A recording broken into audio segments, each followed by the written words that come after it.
Welcome to the Nutrition Hero Podcast with Dr. Brad Watts, making heroes in functional medicine and clinical nutrition.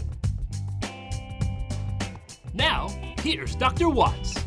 What's up, everybody? This is Dr. Brad Watts with Nutrition Hero Podcast. Thank you for tuning in. Thanks for listening. I have a question for you before we get started today. What are the habits of an effective FM provider, an effective nutrition clinician? What's the groundwork? Is it genius? Is it schooling? Like just go to more school and you're going to be effective? I submit to you it's neither of those two things. It's actually a commitment to growth, a commitment to the ideal of excellence, like never stop learning. NSL, never stop learning. So when we look at NSL, it's got to be your mentality, never stop learning, make a commitment to it, and you're going to be just fine. You will be the nutrition hero if you never stop learning. All right, welcome everybody. I hope this podcast finds you well, finds you fired up for what I think is the best profession in the world, helping people help themselves. So I'm going to give you a little bit of background on where we're coming from with our Nutrition Hero podcast, why we're doing this, what we're trying to accomplish, and ultimately what you can expect on future episodes. So there is a hole in the marketplace right now when it comes to teaching functional medicine providers effective tools and strategies and how to implement them and how to actually create plans and programs for your patients that they follow, that they stick with, giving them an opportunity to be successful, because the more patients that you have that are successful is going to just reflect on you. All right, so if you've listened to any of the things that I've done, webinars, seminars, etc., one of the things you'll notice is that I often begin with a statement, and here's my statement. The next 10 years in functional medicine, the next 10 years in the nutritional paradigm are going to be the golden years if you can do a few things and do a few things well. Number one, you're going to have to be able to create systematized approach and analysis to your functional medicine cases. It's got to be a system. It's got to be a system. Skills that you can wield that allow you to go thoroughly through each case and create a systematic approach to assessing a problem. And it's not just that, assessing the resolution to that problem. Number two, you got to be able to create and customize the programming to make it easy for your patients to follow. They have to have easy to follow programs so that they can be successful. Otherwise, it doesn't matter what you know if you can't walk a patient from point A to point B. And number three, technology. Use technology that puts you above the curve. Use technology that puts you above the curve.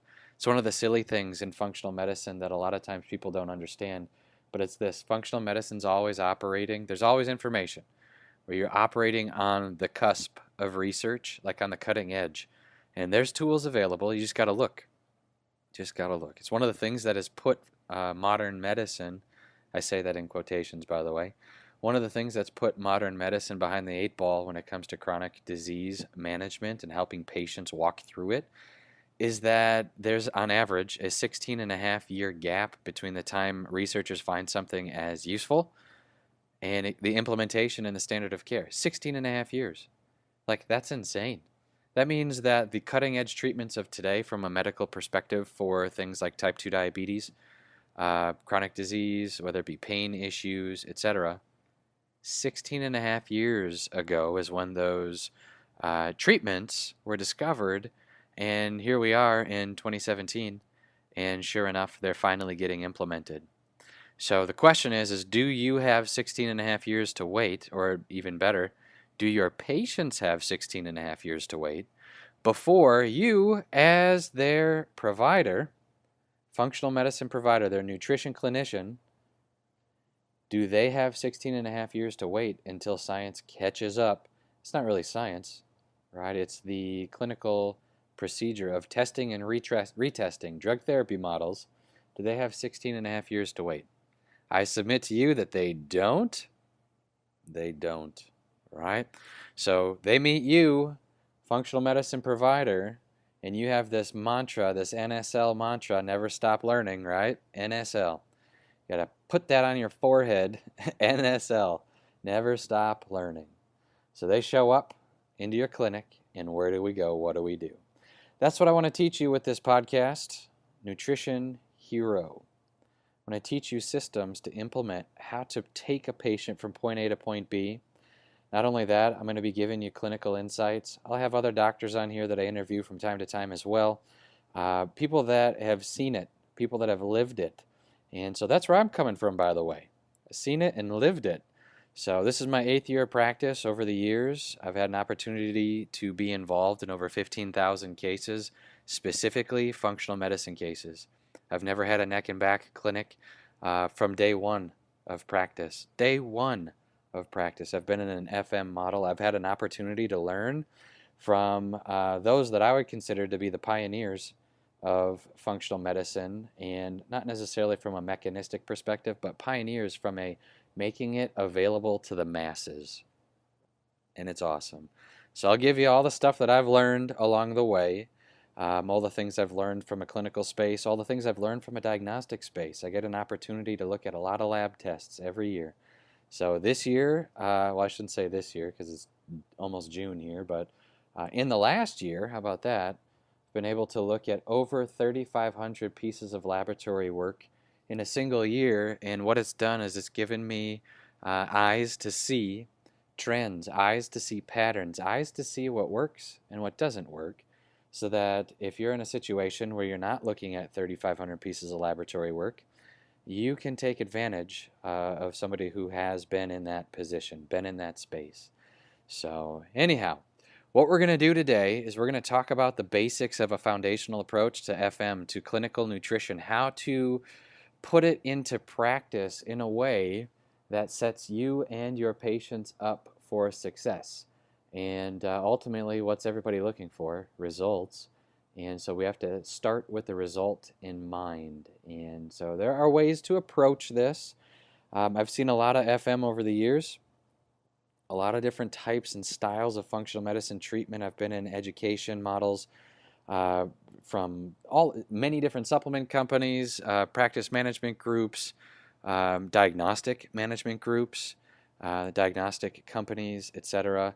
I've sat through hundreds of hours of education, and one of the things that I find across the board is that the people that have and enjoy successful clinical outcomes have systems that they implement. And so many years ago, I went and I sat in front of a few doctors that were able to put together a clinical system that promotes what I would consider to be a predictable and repeatable results with people. And it's not a cookie cutter situation, but what it is a standardized situation. And that way you can essentially customize the standard to each patient that you meet. But you always have a home base. You always have a starting place. So we're going to go into that today. And so the podcast that we're going to be going through today just starts with a patient walking in your door. You've already accepted them into care. And what do you do from there, right? So we're going to pick this up on the treatment aspect, or the treatment side of things. You've already accepted their case. You've agreed, and you've said, you know what? You are a good candidate for care in my clinic. I will accept your case. Here's what we're doing moving forward.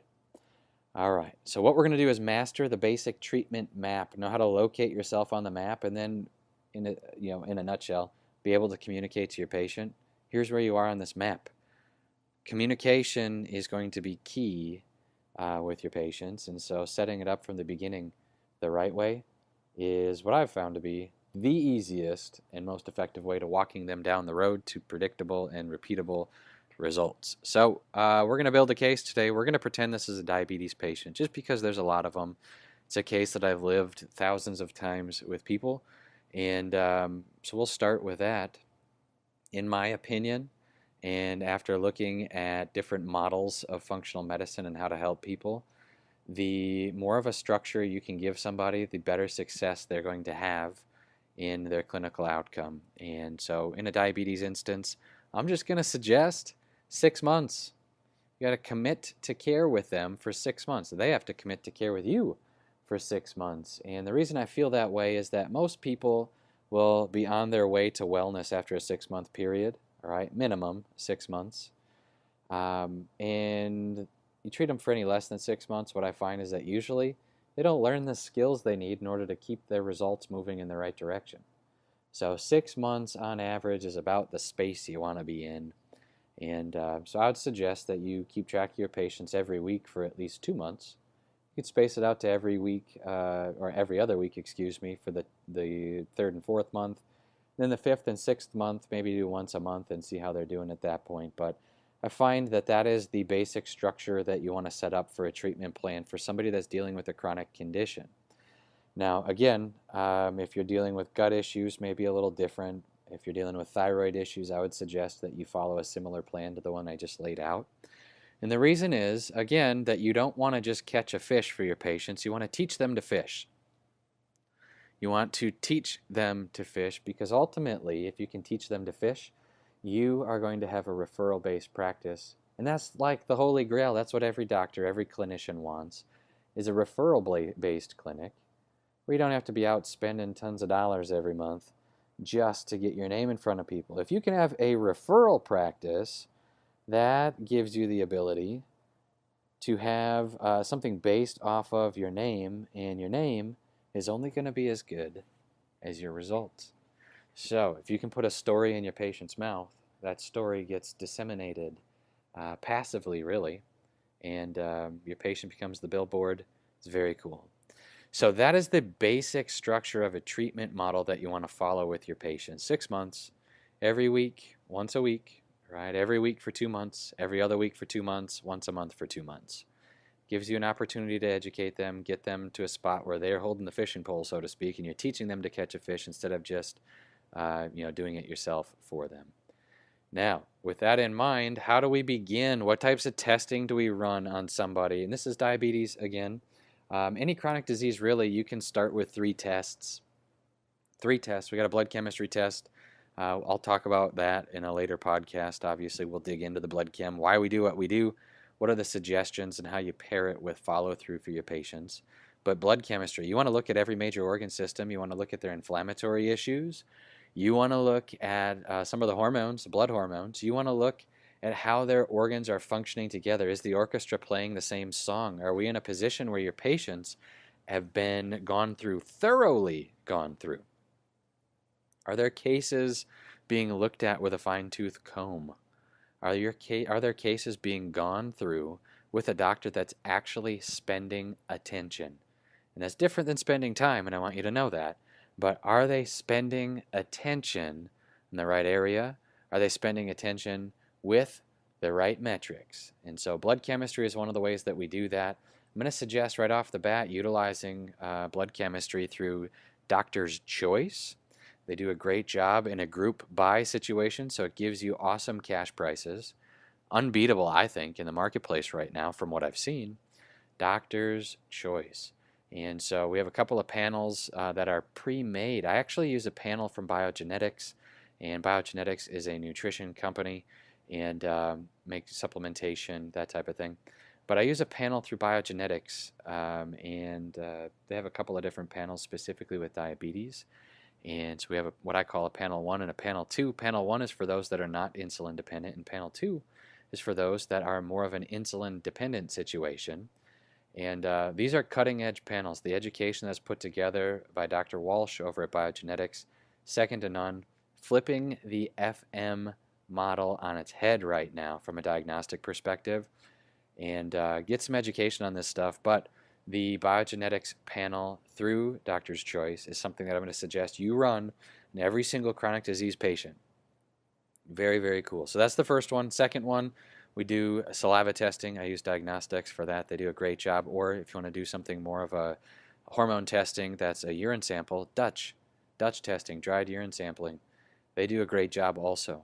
Dutch testing. So Diagnostics does a great saliva test, so adrenal stress index. And Dutch testing does a great adrenal stress index as well through a urine sample. So if your patients are made queasy by drooling into a tube or something like that, Dutch testing is awesome, by the way. So that's the second layer of testing that I would recommend you do with your patients. Third layer is stool testing.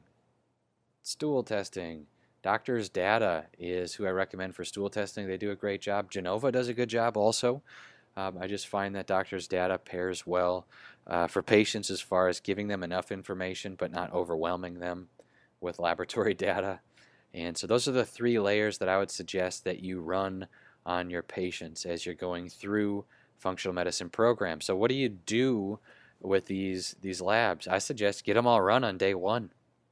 You accept your patient into care, boom, testing's the next step. Let's get it rolling. Get that testing going, and so that when they come back in a week, right? Remember, you're following your every week for 2 months, twice a week for 2 months, and then once a month for 2 months. When they come back for their first visit, right, in a week, what's happening is you're able to go through their blood lab result with them, because the blood lab result only takes 3 or 4 days to actually get a printout of. So that's the fun part there, is you actually have results to go through as soon as they come back for visit 1.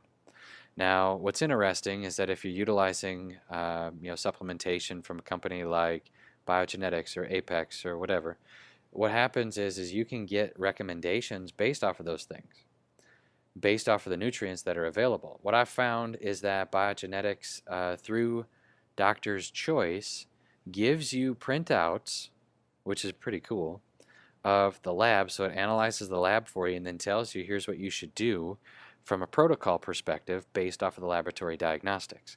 Now, there's also tech support at Biogenetics, and able to give you some information with that as well on suggestions on how you can handle the situation for your patients and point them in the right direction. So with that in mind, just realize those resources are available to you. Most supplementation companies are going to have something like that.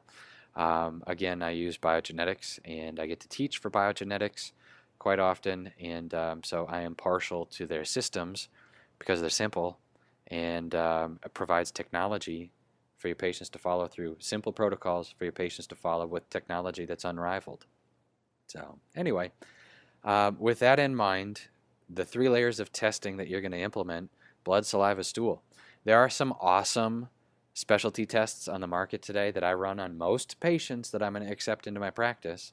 Okay, but just bare minimum, what you're looking for is implementing those 3 tests with your patient base, giving them an opportunity to have a well-rounded case. You're building information and building a case that gives you an opportunity to be able to communicate to your patient, all right, here's what's going on, here's why you feel the way you feel, these are the metrics that we need to see changing, and as we support your body's natural ability to change those metrics, here's the strategy we're going to use: food and supplementation. And so exercise, you can totally throw that in there as well, and just gives you an opportunity to promote a well-rounded approach for your patients. Now, with that in mind, when we look at mastering the basic treatment map, you have to be able to create this map for every single person that you see. Now, if somebody comes in with migraines, you might not create a 6-month map. It might be a 30-day map, right? If somebody comes in with gut issues, it might be a 90-day map. But the point is you need to be able to create a map that allows the patient enough face time with you that they are actually going to get some value out of the knowledge that you are going to be slinging at them and applying to them. So master the basic treatment map and know how to locate yourself on the map, right? So every patient that you accept into care has to have 3 things. They have to have goals, they have to have a treatment plan, so how many visits over how much time, and they have to have a testing plan. So blood, saliva, stool is what I recommend right off the bat. They got to have 3 things, every single patient that you bring into your practice.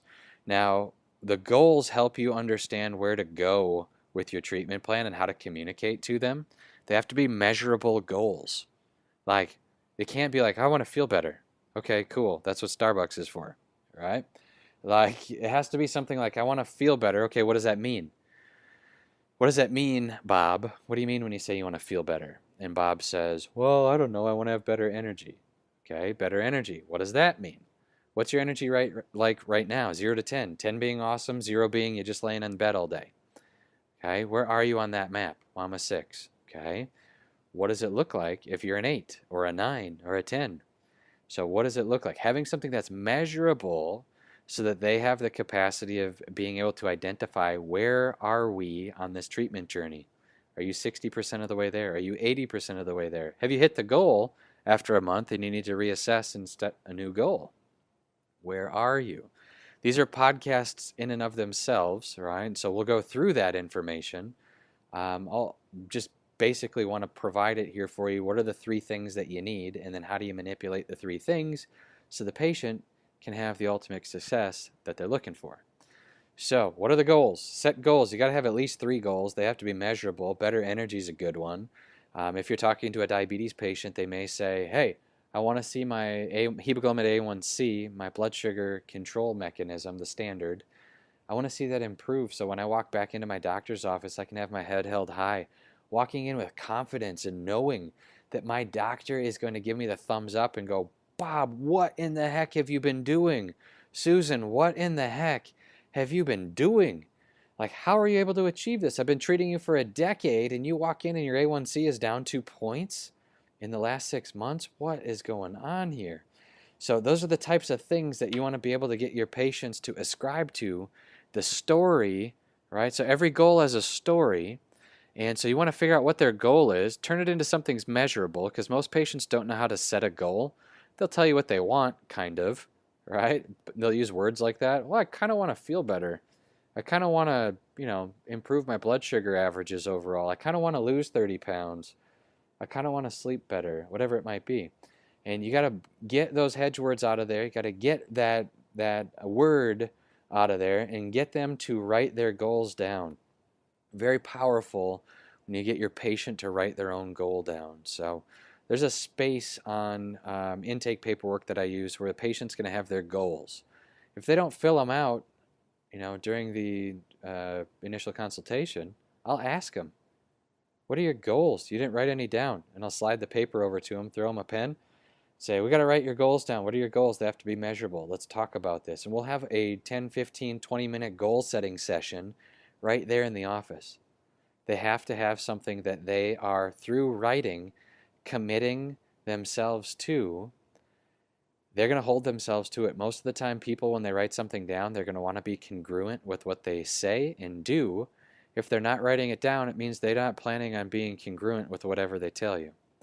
Right? It's not what their words are telling you, it's what their actions are telling you that's important. And so with that in mind, get them to write the goal down, even in your own office. Right? Susan, you didn't write anything down here. We have to set goals. I never take a patient on into my practice unless they have goals. They have to be measurable. A lot of times people don't write goals down because they don't know how to set a goal. I'll help you with that. We're going to do that right now. What is it that you're looking for? Right? And then let her get it out. She may not be able to say it succinctly and in a measurable format, but that's your job. Okay? So reframe what they're saying, put it into a measurable format, have her write it down. She's writing it down herself, and put it on paper. Okay? So 3 to 5 goals, and then the important part after that is asking the why. What's the motivating factor with these goals? Okay? It doesn't matter that Bob wants to feel better. You want to know why he wants to have better energy. What's he going to do with it? You want to know why he wants to lose 30 pounds. What's he going to do with it? Right? Maybe Bob's real goal is he's planning on going on a cruise, right, in the fall. He wants to strut around in his Speedo with his wife or whoever. Like, the point is understand that if that's his real goal, he's not going to tell you that. All right? But you got to get that out of him. You got to get that into a spot where he goes, I want to lose 30 pounds. Yeah, but why? Well, because I want to be lighter. Yeah, everybody wants to be lighter. How come, though? Right? Like, what is the goal there? And if it's because he wants to go on a cruise in the Caribbean and strut around in his maroon Speedo, right? Now, what did I just do? I created a word picture for you, and either you laughed or you said, dude, that's weird. Why are you thinking about that right now? And the reason is that you're creating a word picture that your patient can ascribe to, a word picture that they are going to remember and latch onto with their goal. Okay, so what we're doing is we're setting up a basic treatment map for them. And so now as you say, all right, here's what's going on. We're going to be once a week for 2 months, twice a week for twice a month for 2 months, excuse me, and then once a month for 2 months. We're going to be doing food and talking about supplementation. Now they have a word picture attached to their goal they're never going to forget, all right? And for better or for worse in this situation. And so just an important skill that you can do as we're setting up this treatment map, okay?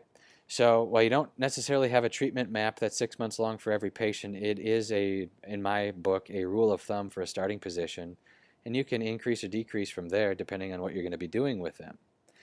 Now, what we're doing is putting this treatment map together in a way that sets your patient up for success. So 3 to 5 goals, you have the visit schedules, and then we have the testing set up here. Now your job, your skill that you want to develop as we go through the Nutrition Hero podcast, the skill you want to develop is to be able to communicate "you are here" to this patient, right? Like when you walk into a map, there's a kiosk, and the kiosk will have a red arrow on it, right? And it says "you are here." So you look for the store you're trying to get to, and you say, all right, where do I have to go? So the point of the "you are here" is being able to communicate where you are in the grand scheme of the next hour. Or if you're like in my neck of the woods, you have the Mall of America. You can spend 6 hours in there and not ever see the full thing. And it's maddening, but there's a kiosk like every 100 yards because there's people just crowding around it, tourists, whatnot. Because if they're not around this mall often enough, they have no idea where they are, okay? But you go there enough, or like let's say you're a security guard, you're a mall cop, you don't need a kiosk. You know where you are, you know where you're going, okay? You're the tour guide, so to speak. And that's the situation that you're in. You're the one that came up with the plan. You don't need the map, but who does? Your patient. You have to be able to communicate to them in word form that kiosk. Where are they on this adventure that you admitted them into?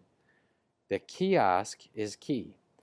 Now, for most people, you're not going to have a kiosk that you formulate and, put on paper and be like, all right, here's where you are, here's where we're going. You're going to do it with your words at each individual visit. So what does a good kiosk have on it? This is a skill, by the way. Functional medicine providers that are getting the best results, all right? I get to talk to doctors and nutritionists, providers all over the country. The ones that are getting the best results and the ones that are, servicing patients in the highest form, I think, all right? Not just from a volume perspective, but from a quality perspective. Those providers are able to communicate to their patients, "you are here." They are a walking kiosk for these people. And so this is a skill that I want you to get, okay?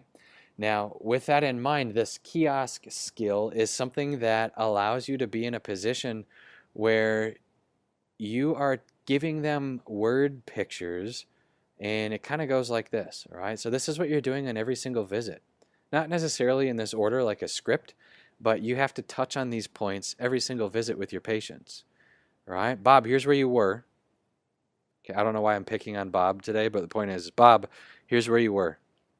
Here's where we are today. Your goal, remember, is to get to X, Y, and Z, and here's how we're going to do it. So there's 4 points to you being a kiosk, right? There's 4 points, 4 things you're going to touch on every single visit with your patients, right? So they're coming to a doctor, they're coming to a provider, a nutritionist, whoever you are, that has this NSL mentality, never stop learning. Never stop learning, all right? So if you're a nutrition hero, you're going to never stop learning. That's your commitment. And so one of the things that you're going to do is you're going to passively put them in this category as well. They're never going to stop learning while they're your patient, okay? Never stop learning. So if you're going to turn your patients into this NSL situation as well, what you're doing is you are giving them information every single visit that's structured and organized that gives them the ability to know when they go home and they talk to their husband or their wife, all right, or their boyfriend, girlfriend, whoever it might be. When they go home and they're talking to their husband and wife, like if Bob goes home and he says to his husband or wife, here's what's going on, okay? Doctor said, here's what I need to be doing. Nutritionist said, here's what I need to be doing. You're going to give them 4 pieces of information so that they can communicate that to whoever they're spending life with, okay? So, Bob, here's where you were. Here's where you are today based off the data that we have. like you read your blood sugar numbers, here's where we are, okay? Here's what your laboratory testing says. Here's where we're going. This is your ultimate goal, right? And here's how we're going to get there. So here's the battle plan for the week until I see you next. Every single visit, you are going to change something in one of those 4 categories. Now, you're not going to change here's where you were, all right? You're not going to change here's where you are currently.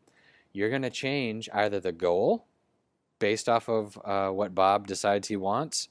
Maybe it's a short-term goal, right? Major ultimate goal, I want to lose 30 pounds. Next week, see if we can get you to lose a pound, okay?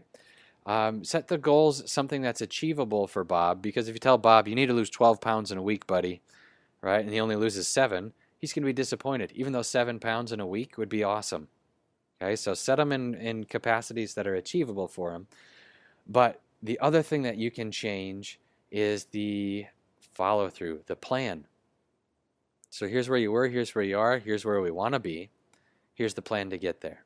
Point number 4, you can change 4 every single visit. And in fact, you have to. You have to give them something new to do every single visit, all right? So this is something I learned from a doctor that had a $7 million clinic, okay? So do something on every single visit.